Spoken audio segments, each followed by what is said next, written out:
Hello everyone and welcome to your Friday edition of Eye on Africa. Here are tonight's headlines.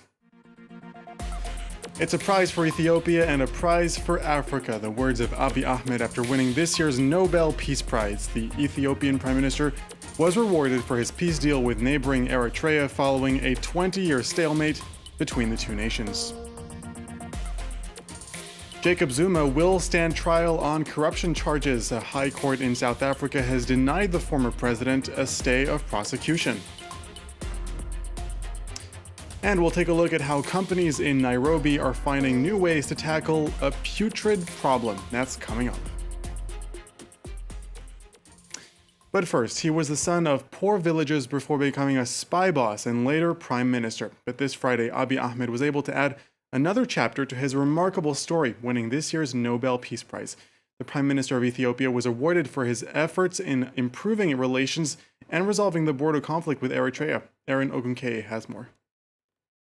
Abiy Ahmed, who was elected Prime Minister in April 2018, was chosen specifically for his decisive initiative to resolve the border conflict with neighboring Eritrea. Under Ahmed's premiership, the two historic foes signed a landmark peace agreement to restore relations in July 2018. The deal ended 2 decades of what was called the no peace, no war stalemate, provoked by a bloody border war between 1998 and 2000. The Ethiopian Prime Minister is credited with establishing the principles on which the agreement was drafted. But the 43-year-old's achievements don't stop there. The African continent's youngest leader, Abiy Ahmed, has also launched some of Ethiopia's most ambitious liberalization reforms in the country's history. In less than 2 years in office, the Prime Minister has freed thousands of political prisoners, appointed women to over half of his cabinet posts, and ended years of media censorship. And Ahmed's pursuit of peace transcends Ethiopia's borders. He contributed to reconciliation efforts between Eritrea and Djibouti, and also played an essential mediating role between Sudan's interim military council and the civilian opposition. The Ethiopian office of the Prime Minister reacted to the announcement via Twitter, saying Ahmed's win is a source of pride for the entire nation. The Nobel Peace Prize will be officially presented to the Ethiopian Prime Minister in Oslo on December 10th, the 123rd anniversary of Alfred Nobel's death. For more on this story, let's go live to Addis Ababa to speak to Tom Gardner, the Economist's correspondent in the Ethiopian capital. Tom, good evening. There's been a lot of praise for Abiy Ahmed today, but critics also say there's still a lot left to be done. Well, yes, there's a lot left to be done on two fronts, really, both international and certainly domestic as well. I mean, I think where things are really quite messy at the moment in Ethiopia. In terms of the actual peace deal with Eritrea, I think it's best described at the moment as a work in progress. I mean, families and friends have been reunited. Ethiopians, at least, can fly to Eritrea whenever they want. But inside Eritrea, nothing has changed. Nothing has changed for the better. It's still as authoritarian as ever. And what's worse, the president, Isaias Afwerki, basically refuses to engage and implement the peace deal. Early this year, the Eritrea closed all the land border crossings with Ethiopia. It still hasn't signed the trade agreement, which Ethiopia drafted almost a year ago. The border still hasn't been demarcated. That's the trickiest part of all, and it's gone absolutely nowhere. Ethiopia still hasn't handed over the disputed territories, and troops still, are still there on both sides of the border. All right, domestically, Abiy Ahmed has said he wants to hold multi-party elections next year, but there have been violent clashes in Ethiopia's countryside recently, and last year 3 million people were forced to flee their homes because of tensions across the country. Is he being too optimistic when it comes to the speed at which he's trying to change the country? Yeah, I mean, rhetorically at least, Abiy's an eternal optimist. So, I think what endeared him to Ethiopians when he took office last year was he promised unity, reconciliation, democracy. Essentially he promised the world, and he did achieve a lot in the first year. I mean, but a lot of that was low-hanging fruit, like releasing political prisoners.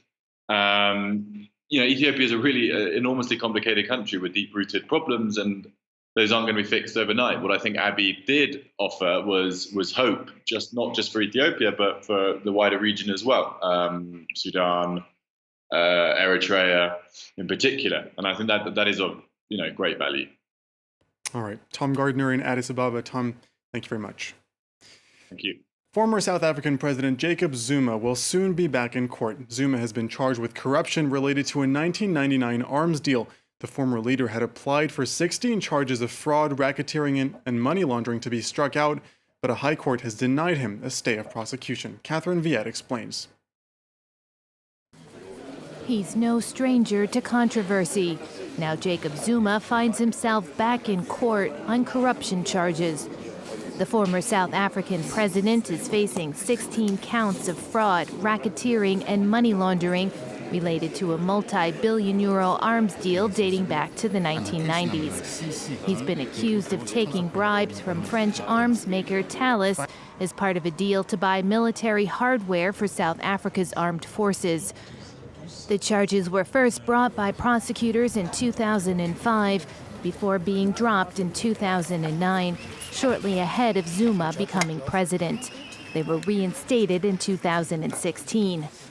Zuma had fought to get the charges dropped, applying for a permanent stay of prosecution, but his application was dismissed. Zuma can appeal Friday's ruling. His legal team says the case is politically motivated, and Zuma has denied any wrongdoing. Those in Johannesburg express support for the justice system. And I think it's a fair thing. The trial should go on. Let's for once just have belief on our justice system. I think that it's only fair because justice needs to be served where it's due. It was another corruption scandal involving the Gupta family that forced Zuma to resign as president last year. On Thursday, the U.S. Treasury Department imposed sanctions on the Gupta brothers, labeling them a significant corruption network that handed out bribes and misappropriated millions in state funds. All right, time now for a quick look at some other stories from across the continent. For the 34th consecutive Friday, protesters in Algeria have held marches in cities across the country. They vowed to keep up pressing against Algeria's ruling elite and rejected a December presidential election with banners reading, "We are not ready to stop," and "I will not vote." The protest movement has said it would continue to reject the vote as long as some allies of former leader Abdelaziz Bouteflika are still in power. Earlier this weekend, for the first time since the protest movement began, there was a severe crackdown on student protests, with authorities arresting more than 100 people. The two remaining candidates in Tunisia's presidential election are just minutes away from taking the stage for a rare TV debate, 2 days ahead of the presidential election runoff. It's the last chance for Qais Said and Nabil Qaroui to try to woo voters ahead of Sunday's vote. The two men had obtained 18.4% and 15.6% of the vote in the first round, respectively. Nabil Qaroui, who had been in jail since August in connection with a probe into money laundering and tax evasion, was released on Wednesday. And Uganda's Ethics and Integrity Minister has announced plans to reintroduce a controversial anti-gay law that was nullified by the Constitutional Court in 2014. Under the new bill, people having same-sex relations in the country would face the death penalty. The president had introduced the Kill the Gays bill 5 years ago, but the country's Constitutional Court overturned the law because it had been passed without the requisite quorum. LGBT organizations say they are worried 3 gay men and 1 transgender woman have been killed in homophobic attacks in Uganda this year. Benin's President Patrice Talon has launched a political dialogue aimed at calming tensions in the country, but as Clément Bonneau explains, major opposition parties have not been invited. 3 days to break the deadlock in Benin. This is the challenge President Patrice Talon set as he gathered in Cotonou on Thursday to launch a political dialogue in the West African nation. Our country is calling upon us for realism, solidarity, and cohesion. A call for cohesion that seeks to end months of unrest in the country. Tensions first erupted in April when, for the first time in 30 years, the opposition did not take part in the country's legislative elections, most parties having failed to meet the legal requirements to run. Major protests followed, as well as clashes with the police that left at least a dozen people dead. Desperate times call for desperate measures. For us, this dialogue is a kind of political checkup, to diagnose and to find a solution. Major opposition parties were not invited to the official event, as they are not legally recognised by authorities. Only one opposition party, the dissident wing of the FCBE, is taking part in the talks. Every political conflict ends around a negotiating table. Boycotting the event would not help to fix the situation.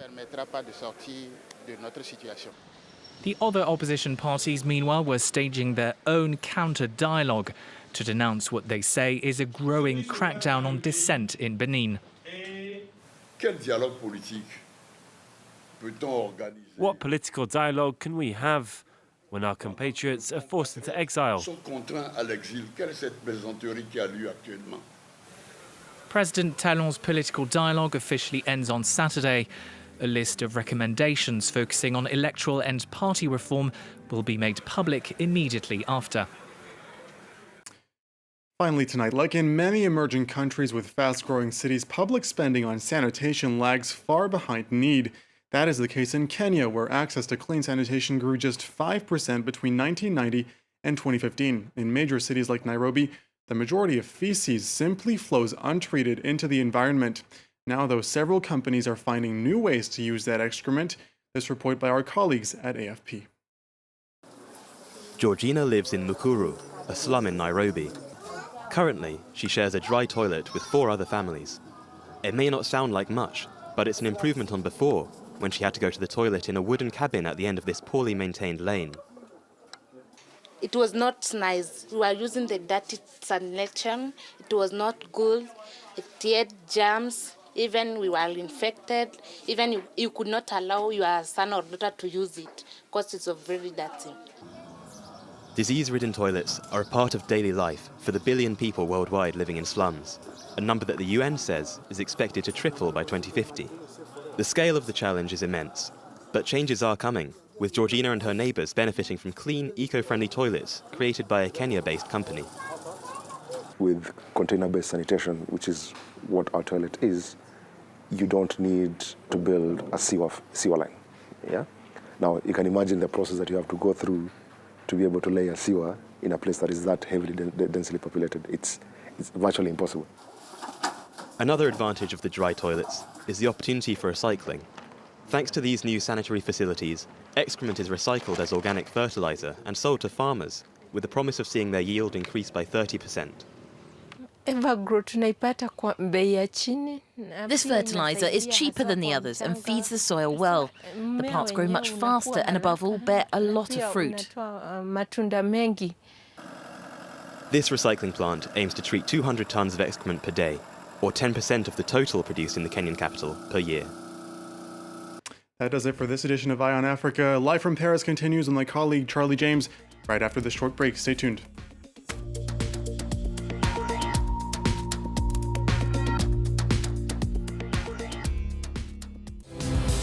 With all the main European news, debates between representatives of the best and worst performing EU member states, and exclusive interviews with major personalities. Talking Europe, presented by Catherine Nicholson on France 24 and France24.com.